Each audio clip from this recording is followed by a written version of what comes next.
Okay, I'm going to talk to you about two Centromadia subspecies that are important because this one is Centromadia pungens laevis, and this is a rare plant.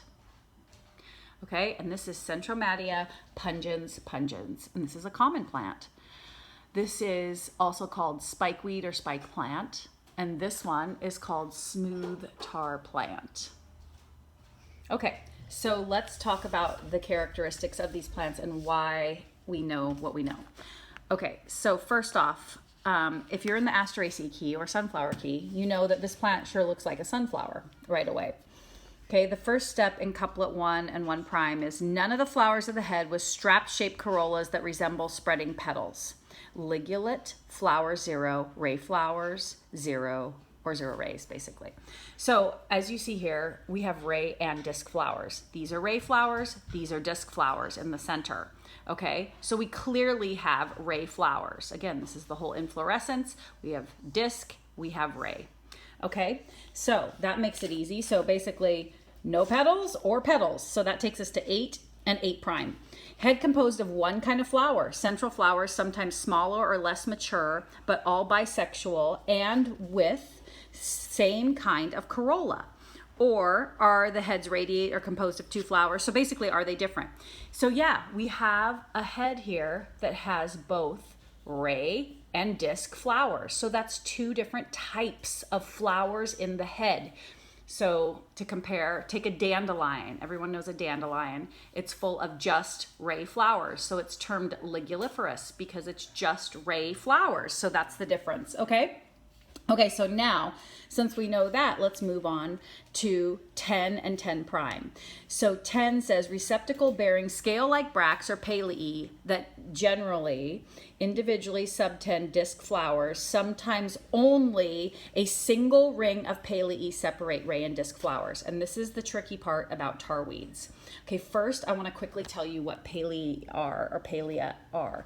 That is basically the bract that holds up each of the flower, or that is in between the flowers. So for example, here on a sunflower, the brown part that's holding, kind of subtending all of the seeds is an example of the palei. And then here, so that's what it looks like basically when it's dried. And then let's see if I can find one. Here is palei. This is palei more when it's fresh, wrapped around the flowers. Okay, so that's palei. So now you know. Now, what's weird about tar weeds is the palea or palei, and I'm showing you this information from Bruce Baldwin's book, Tar Weeds and Silver Swords. He's the one that wrote the key in the Jepson too. So palei in tar weeds is sometimes just in between the ray and disc flowers. Okay, so here, so this is common in tar weeds, and this is less common in tar weeds, where you have palei on each specific flower in the disc flowers.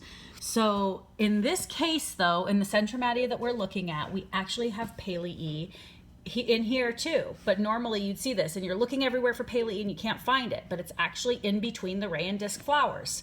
So a little bit confusing, okay? And Bruce Baldwin specifically states in his book too, he shows in, let's see here, figure 2.22 on page 30, that the palei on the disc florets are associated, the disc floret is associated with palei on Centromadia pungens.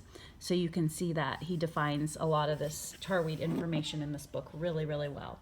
So look at D and see that the palei are associated with each of those disc florets.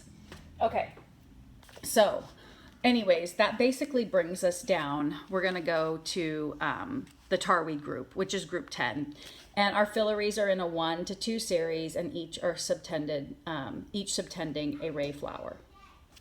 Okay, now we know that Centromadia are the spike plants or the spike weeds, and they have a sharp point. Centromadia means sharp point. So look at my Centromadia plants, and they hurt too, by the way, if you touch them. I mean, they are like sharp. They're really spiny, both of these Centromadias. Okay, so we're gonna go to that key, even though group 10 is the tarweed key, but we know we have a Centromadia, so we're skipping over here to save some time. Okay, so 1 and 1 prime. Disc pappus 0, leaves not or minutely glandular? Or is the disc pappus of 3 to 5, linear all-shaped scales, or 8 to 12, narrowly oblanceolate to linear scales, leaves sometimes minutely to conspicuously glandular? Okay, so we're gonna look first at the disc pappus. Do we have some or do we not have some? Pappus sits above the seed, okay? So what I did here is I grabbed some pappus off of Centromadia ficii, and you can see it's that white part that sits above the seed. And then I have Centromadia pungens pappus, and you can see it's not there. So you don't see anything sitting above the seed. So this is an example of a pappus of scales on Centromadia ficii, and that would take us the other direction in the key. So because I dissected the head and I pulled out a flower, a floret, you can see that Centromadia pungens pappus is absent. So that takes us to 1, okay? Instead of going the 1' direction to ficii, which I actually have right here, a dried specimen of ficii. You can see what that looks like, okay? And I mean, it takes us down to perii too, which I also have here, which is a dried specimen. So that's kind of what those dried ones look like. Okay, so we know that we're in the 1 category. Now we have to differentiate between our 2 subspecies, which is critical. Okay, so paleotips barely or not exerted, obtuse to acute, sometimes abruptly sharp pointed, leaf margins bristly, ciliate, faces glabrous, excluding midribs being bristly. Okay, now so 2', paleotips often strongly exerted. And here we can just immediately see this. So let's look closer at our plant. The paleotips are strongly exerted and they're also spine tipped. So that's what I like to use here. Versus paleotips barely or not exerted and not having that sharp point. So here we go, let's look at this. So I cut the head in half. Okay, longitudinally, so you can see. So here's Centromadia pungens, and look at how sharply tipped each of these palea are. Okay, you can actually see them sticking out of the head, and they're sharp. Okay, now let's look at smooth tarplant.